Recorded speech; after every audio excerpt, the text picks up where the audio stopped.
however hard it is to secure the Democratic nomination is however hard it is, and we have no illusions. We never thought that this was going to be easy. There's a lot of views in the Democratic Party, and we'll be prepared to handle whatever comes our way. Hillary Clinton's communication director there saying the Clinton camp isn't worried about Vice President Joe Biden, who is now exploring a possible run for the Democratic nomination. The Fox News political insiders are back. John LeBoutillier, Pat Caddell, and Doug Schoen. They say they're not worried, but do you believe they're really not worried about a Joe Biden run, John? I don't think they're worried about Joe Biden. I think Joe Biden actually helps Hillary by splitting the anti-Hillary vote. I think the one they're worried about is Elizabeth Warren. That is why she moves left. She doesn't want to leave Obama. She wants to stay over on the left. Sanders is a problem, but the real problem is Elizabeth Warren. I mean, Pat, with Joe Biden considering a presidential run and polling obviously not in Hillary's favor these days, there is sympathy for Joe Biden. He just lost his son. Everyone knows that his son had expressed on his deathbed that he wanted his father to bring the Biden morals into the White House. Do you think he might get some sympathy vote?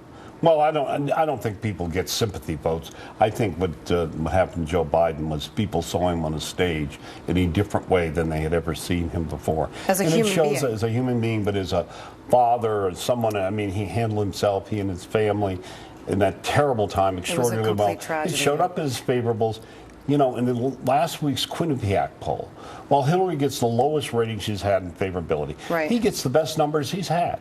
She's viewed as someone who doesn't care about people and somebody who is, is not is not honest and trustworthy or really a leader. He does much better. Here it is right here, the latest Quinnipiac poll, and in fact shows that 57% of voters find Hillary untrustworthy, while 37% trust her.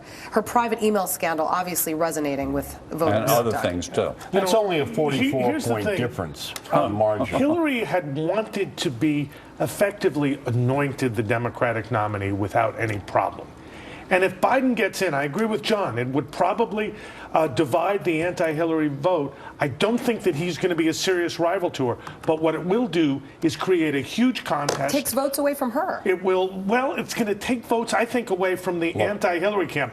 But the larger issue of attracting attention to a Democratic race that she wanted no attention for, that will happen, and there'll be more scrutiny on emails and on the kind of issues that have promoted those negative ratings on trust. Let me tell you what's going to happen to her. She is slowly being eaten alive. I mean, metastasizing a cancer on her that these numbers show that will start affecting even inside the Democratic Party. We'll hurt her general election numbers, too. The general election numbers are already in the tank, and will get worse in terms of the people she needs to hold.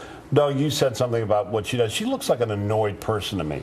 But she looks like she's annoyed. I think she wants to be anointed rather than annoyed. But well, she could she's be annoyed and having to go through this. How dare you? Is she working hard, Doug? Let me just, I don't think so. But let me say this. The sense I have is she isn't. What happened this week with the emails, with the UBS, where oh my God, the amount of money they got. Why don't you summarize what happened with UBS? Well, UBS, she intervenes, by the way, in a Treasury matter with the IRS. Right. As Secretary of State. As Secretary of State, they get a $500,000 in contributions. Who's they?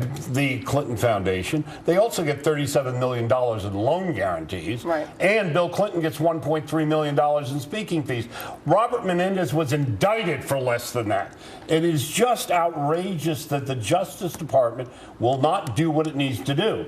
And I want to tell you, I said about Biden on this set months ago that I knew that with the conversation that happened and that I believed that it would be up to Joe and Jill, that it would have an impact. But by the way, the point is when the Democrats realize she is dead meat, that she is going to lose, it's going to cause a crisis. And you're meaning that she's going to lose in the general and that they're going to nominate a loser. And so around, what do you think, October, November of this year, they're going to wake up and look at these numbers and go, hey. I want to just take a look at the timing of all of this. Obviously, it's no coincidence that the day that the email document dump comes out, she comes forward and releases tax information and comes out and says that she's in good health. Well, her doctor said she was in good health. Regardless of that, okay? But let's just talk about the tax information, because it turns out they paid some $44 million in taxes. You've got to make a ton of money in order to be paying $44 million. Let's not forget, though, that Hillary Clinton once said that they were broke when Bill Clinton left the White House. So while we're trying to be transparent here, you just told us that Julie, was an outright lie. You were never broke. What to me was the big issue in the release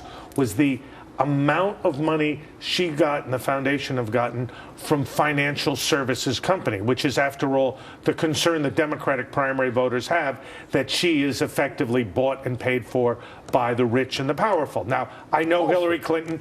I know her to be an independent person, but the perception You also don't know her to be poor, right? Well, let's just say she did have financial challenges that she's more than overcome since she left the White House. You know what? But she is perceived, Julie, as somebody who is a creature of Wall Street in a way that makes her vulnerable in the primary. Let me go a step farther. I think that what we have here with the Clintons, let's face it, is they sell their roles in government. When they're in there, we have Johnny Chung and all these people with a turnstile machine giving them money. When they're out of office, they're selling themselves because she may get back into office. I've never seen any evidence of that. I know, but it's the perception.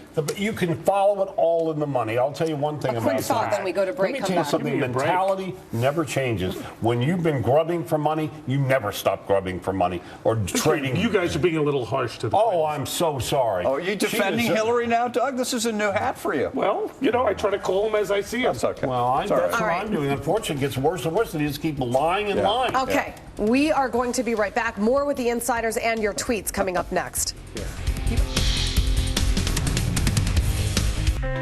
When a moment spontaneously turns romantic, why pause to take a pill? And why stop what you're doing to find a bathroom? With Cialis for daily use, you don't have to plan around either. It's the only daily tablet approved to treat erectile dysfunction, so you can be ready anytime the moment is right. Plus, Cialis treats the frustrating urinary symptoms of BPH, like needing to go frequently, day or night. Tell your doctor about all your medical conditions and medicines and ask if your heart is healthy enough for sex. Do not take Cialis if you take nitrates for